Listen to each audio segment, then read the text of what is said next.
Well, there were lots. I think on one hand, I've got to play a few people who were alive, real people.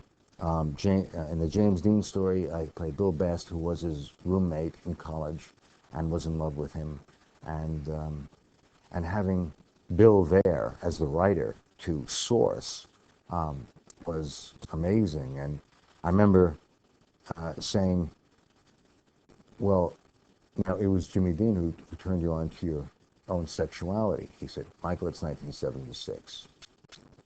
It's television. We can't. And I said, but it's true, right? And so maybe in certain ways I could play that unspoken, right? And so we work that way as writer and actor, using more than the word.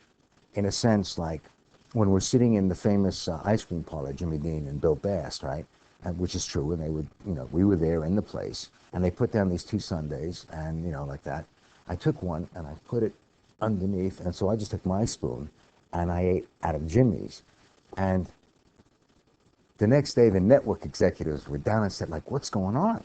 What's happening? These 2 guys eating, and Bill looks at me like, now you've done it. And I said, well, they're broke.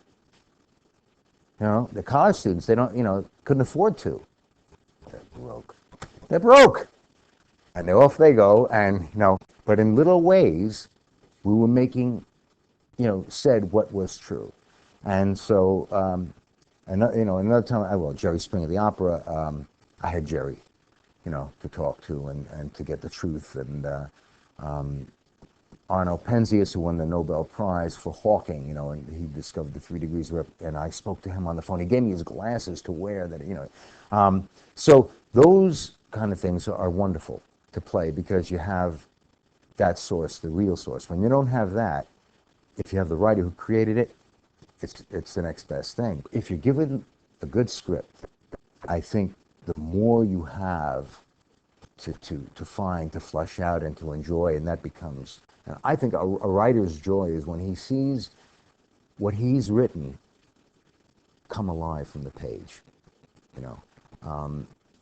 When I did the last episode of Dempsey Makers, I directed, and I had to write it because all I had was a sketch of the script. It didn't happen, so I had to do it in a hurry.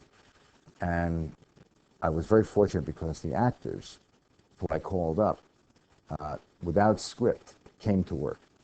And Don Henderson, who passed away, had his own series, played a character I wrote who did the paintings underneath the trestles, right? Like graffiti. But he read it like forecoming dooms, and he could interpret the messages of this graffiti and give me answers to finding the criminals that I needed to find. And it was magical because I wrote it and I said, I don't know, Don, see what you think of that, And he said, in the jungle. And he started off with it, and it was, yes. This is, and the joy of it all. It's a wonderful process. It's like, you're the creator giving life, and what could be better? So, that's when the magic works together.